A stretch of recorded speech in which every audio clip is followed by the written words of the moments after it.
Yan na guys, susunduin na sila Bullet. Uuwi na ng BBT Malolos. Mga puppies na to. Tsaka si Mami Bubu.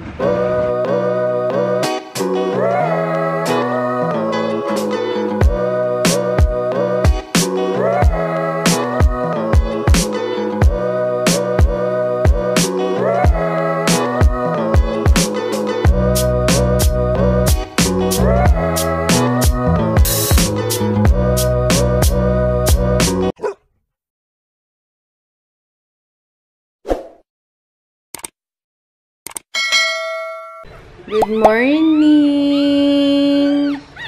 Okay, guys, February 2 na, 8 a.m. Ito mga puppies na to, napaka magugutumin. Diyos ko po, talagang on the dot to, every 2 hours dumidede.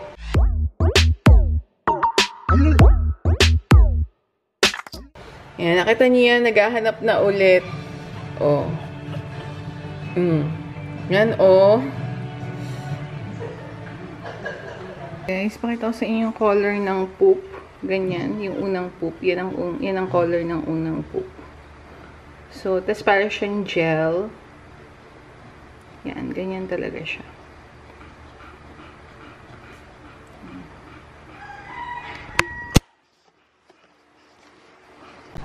Ito naman guys, si Bullet, no? So, post-surgery, almost 12 hours after nung surgery. Na-surgery to around 10 p.m. eh.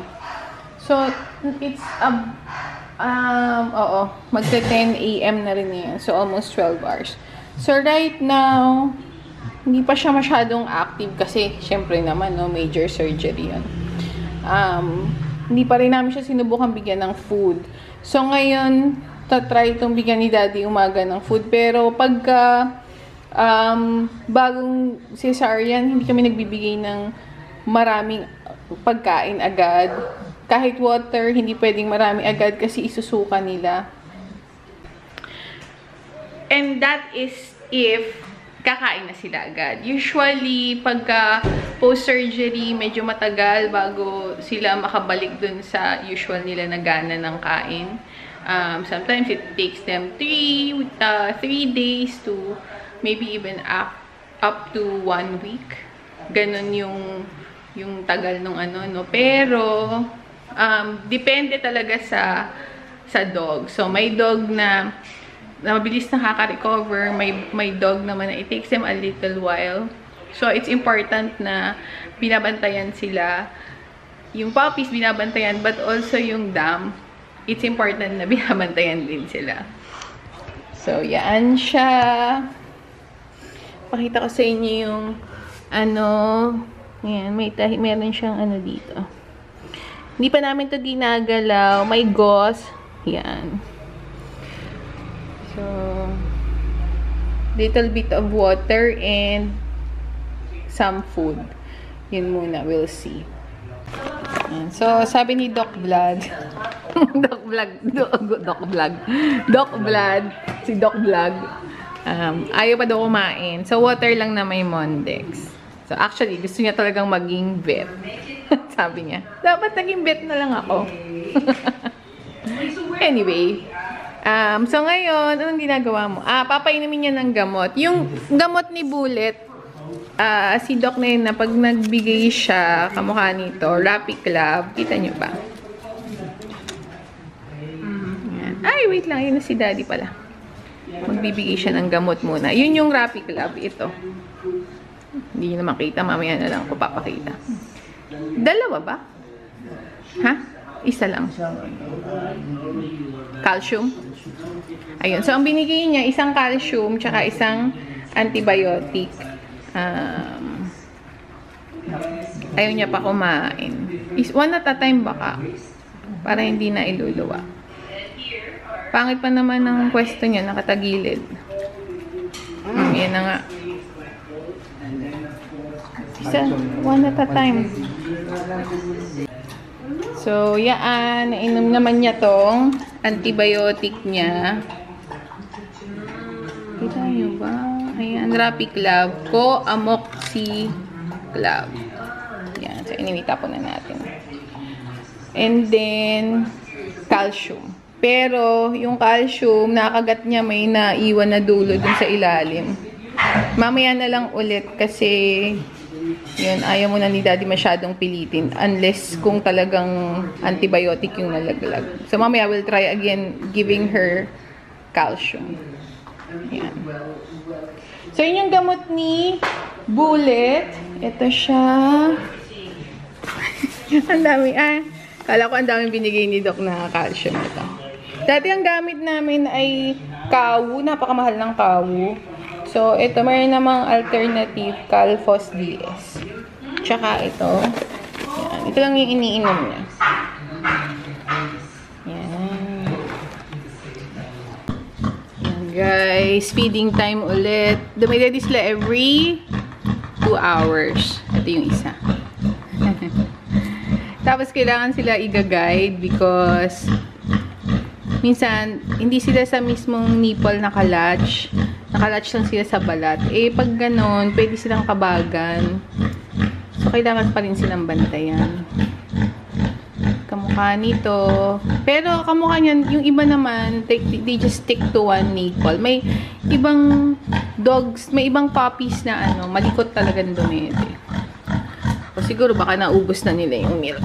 Ngayon, ito si Bullet. Pinupunasan ko ng damp cloth. Kung mapapansin nyo, meron siyang mga kalbo na part ng skin. Gusto ko yung gamutin nung buntis. Kasi I don't wanna put anything on her na hindi ako sure kung safe ba sa pregnant dog. Yung nose stock yung gusto kong ilagay. So ngayon, pinunasan ko na siya. Lalagyan ko to ng nose stock. Baby, ito.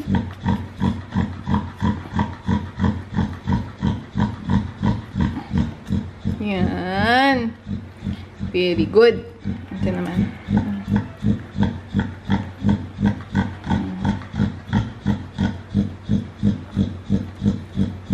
Palagyan ko ng electric fan na initan yata si Bullet. Ipat ko yung fan.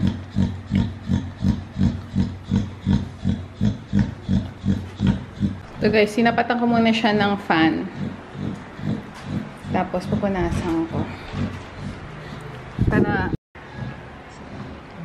Tapos, right now, maganda yung milk ni Bullet. So, sa kanya lang namin siya pinapadede. Ito, yung pusod. Lalagyan ko lang ng betadine. Pero, ayoko siyang masyadong i-touch. So, papatakan ko. Yun, nakita nyo ba?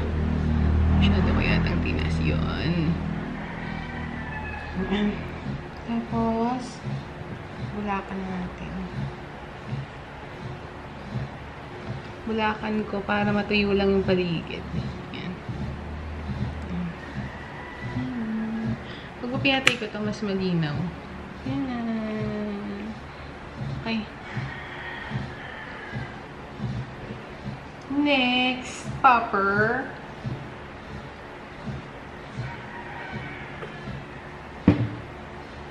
Hindi ikaw. Okay. So, ganun ulit. Lalagyan ko ng paling-tulingan. Ano, kita nyo ba?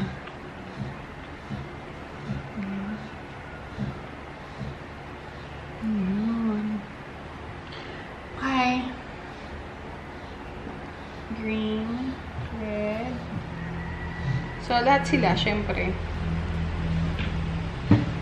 Kasi black yung color. Wait lang, baby. Sorry na. Hirap kasi mag-artista, no? Ay. Oh, malaglag ka, baby. Pupunasan ko lang kasi tutulog lang sa ano. Ayan. Thank you. Thank you, Mars. Female yun. Dito tayo sa isa pang female. So, nakakatatlo na tayo. Ito.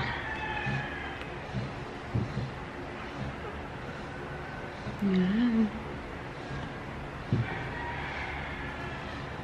Okay, last one.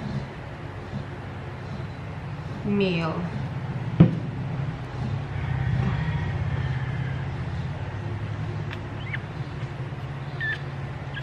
Baby, wait lang kasi si mommy, no.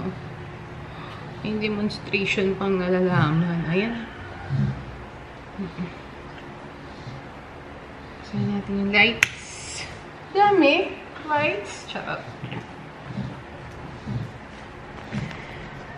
So, ayan guys. Tulog na naman sila kasi busog na naman. Nakawiwi.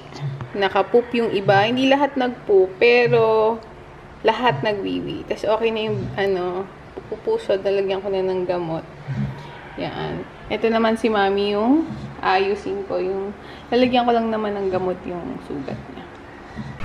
Yan na guys. Susunduin na sila. Bullet. Uuwi na ng BBT Malolos. Mga puppies na to. Tsaka si Mami Bubu. Yan. Yan sila Dwight.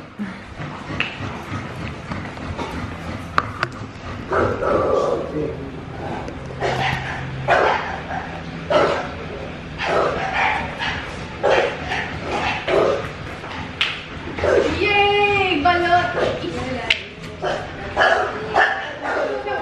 Ay, di pa?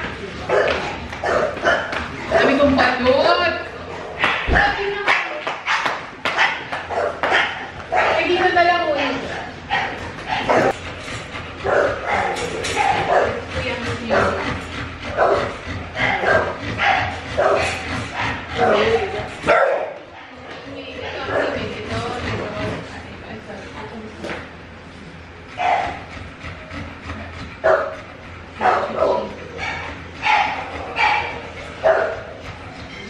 Uy, mo na itong buo.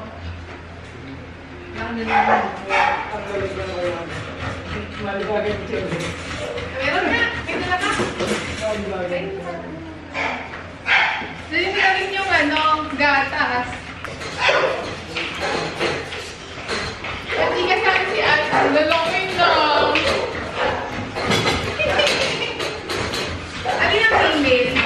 Yung dalawang maliit. Ito malaki yung Mail. Yung makulit yung black. Oo, makulit. Sobra. Ay, di ko nakadala yung special dito. Ano? Kaya ba? Ayan, naglalakad na. Hindi pa napupo yan, Dwight. Ay, di ko po napupo.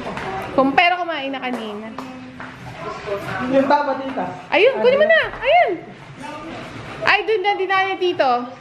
Sa kasi may puppy. Ingat po! Sige, bye-bye, Dwight. Ingat!